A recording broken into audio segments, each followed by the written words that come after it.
కార్తీక వన సమారాధన. ఇది కడియం మండలం బుర్లంకలో తడాల చక్రవర్తి గారు.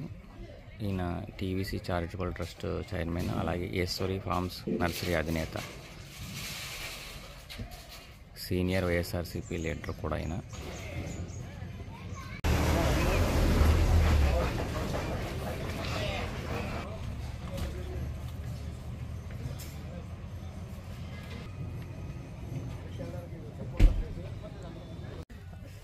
అందరికీ నమస్కారం అండి. ఈరోజు కార్తీక మాస అన్న సమారాధన కార్యక్రమం గత 3 దశాబ్దాలుగా 2020లో స్టార్ట్ చేసాం. ఈ రోజు వరకు మేము భక్తి శ్రద్ధలతో మేము అందరూ కూడా అన్న సమారాధన ఈ కార్తీక మాసంలో చేసుకుంటున్నాం. ఇటువంటి కార్యక్రమాలు మునుముందు కూడా భగవంతుడు మమ్మల్ని ముందున్న నడిపించి మాకు మంచి ఈ కార్యక్రమం అన్న సమారాధన ఇంకా ఇలాగా నేను తర్వాత నా కుటుంబ సభ్యులు మా కుమారులు అందరూ కూడా దీన్ని ముందుకు తీసుకెళ్లాలని నేను మనస్ఫూర్తిగా అనుకున్నాను. టీవీసీ చారిటబుల్ తరపున కార్తీక సమారాధనలో మేము శ్రీశైలం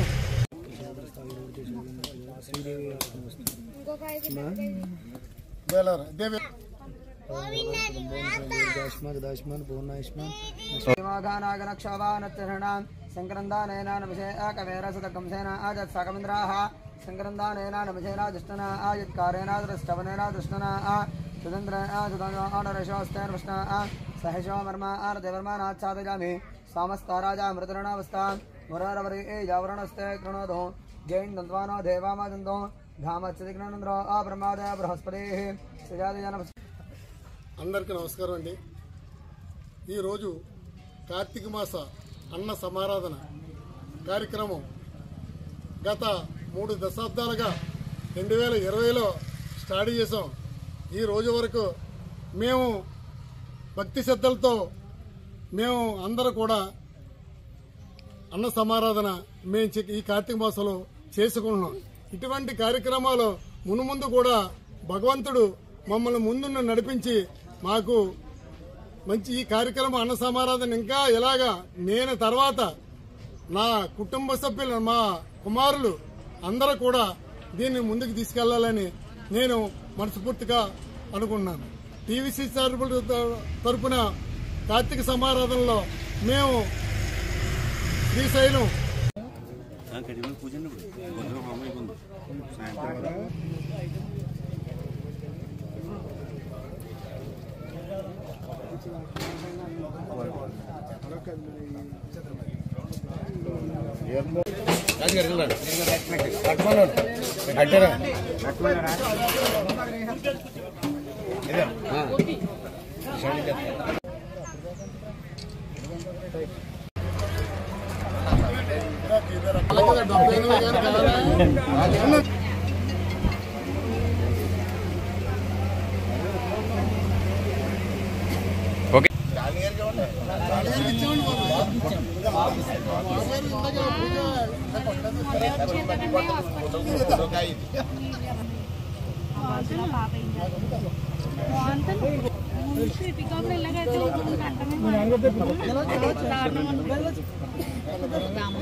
ఓకే.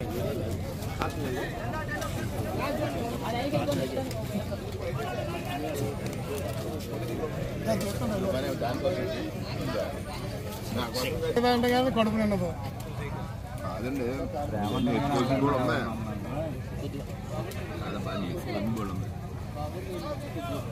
దీన్ని అలా తీయాలి, అలా తీసి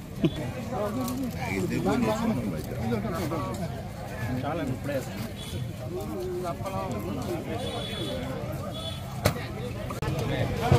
ఇక్కడే ఊర్లో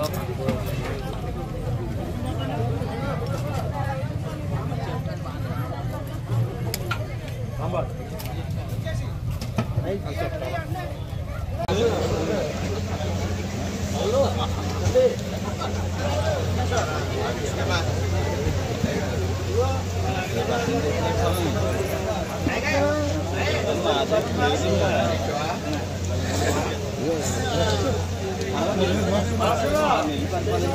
అభిప్రాయాలు ఉంటే వాటిని నివారించడం కోసం పెద్దలు మనకిచ్చినటువంటి ఒక మార్గదర్శనం ఏమిటంటే వారిద్దరూ అభేదులని కార్తీక మాసం నందు వారు దామోదర స్వరూపంగా మనల్ని అనుగ్రహిస్తారనేటువంటి మాట చెప్పారు.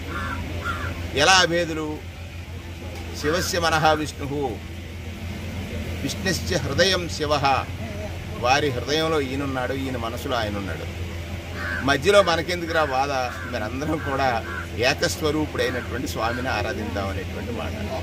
ఏ రూపంలో ఉన్నాడు? వృక్ష రూపంలో ఉన్నాడు. ఆ వృక్ష రూపంలో వృక్ష సంపదను మనం రక్షించడం కోసం ఇవాళ కడియం అని అంటే, కడియంలో అందరూ వ్యాపారస్తులు పెంచి సాకి సమాజానికి ఒక సంపదగా అందిస్తున్నారు. ఏ సంపద? ప్రాణవాయు సంపద. ప్రాణవాయువు ఎక్కడ పుడుతుందంటే వృక్షంలో పుడుతుంది. ఆ వృక్షాన్ని ఎవరు పెంచినా, దాన్ని ఎవరు ప్రసాదంగా ఇచ్చినా, ఎవరు దానిని వ్యాపార కోణంలో చేసినా కూడా మనకి తెలియనటువంటి సేవ చేసేవారు అవుతారు. కాబట్టి మా చక్రవర్తి గారు ధన్యుడు. ఇవాళ మమ్మల్ని అందరినీ పిలిచారు. వైఎస్ఆర్ కాంగ్రెస్ పార్టీలో మేము కొంత ఇందులో ఉన్నటువంటిది ఏంటంటే, ఈ కడియంలో ఇంత పెరగడానికి ప్రధానమైనటువంటి కారణం ఇరువురు నేతలు. ఒకరు ఇక్కడ ప్రాతినిధ్యం వహించిన జక్కంపూడి రామ్మోహన్ రావు గారు. నర్సరీల్ని ఆ రోజు ముఖ్యత పెరిగింది. దీనికి కారణం ఆ నాయకులను కూడా మనం స్మరించుకుంటూ, మేము గత ప్రభుత్వంలో కూడా వారి కోసం కావలసిన అన్ని రకాలైనటువంటి వారి సహాయాన్ని సహకారాన్ని కూడా అందించినటువంటి సందర్భాన్ని గుర్తు చేస్తూ, ఇది దామోదర స్వరూపుడైనటువంటి వృక్షరాజ్యంలో ఉన్న ఈరోజు మహావిష్ణువు శివుడు కలిసిన దామోదరుణ్ణి ప్రార్థన చేస్తున్నాం. ఈ రాష్ట్రంలో ఉన్నటువంటి సర్వజనులు సుఖ సంతోషాలతో ఉండాలని, సర్వజనులు దయాహృదయులై ఉండాలని, ధర్మబద్ధులై జీవించాలని ఈ సందర్భంగా కోరుతా ఉన్నాం. స్పెషల్ కాదు, రైతు పడే కష్టాలన్నీ నర్సరీ రైతులు పడుతున్నారని రాజశేఖర రెడ్డి గారిని ఒప్పించి ఉచిత విద్యుత్ ఇచ్చినటువంటి ఒక దాఖలాను కూడా ఈ సందర్భంగా గుర్తు చేసుకుంటూ, ఆయన ఏ లోకంలో ఉన్నా ఈయనే లోకంలో, ఇద్దరు ఇక్కడ లేరు. కానీ ఇక్కడ వృక్ష సంపద పట్ల ఇక్కడ ఉన్నటువంటి వ్యాపారులకి ఆసక్తి పెరగాలని వారు చేసిన ఆలోచన ద్వారా కడియంలో 10 ఊళ్ళకి 10 గ్రామాలు సరిపడా ఉన్నటువంటి ఇవాళ నర్సరీ 100 గ్రామాలకి పాకింది. కడియం అంటే భారతదేశంలోనే కాకుండా ప్రపంచ దేశాల్లో కడియం వృక్షాల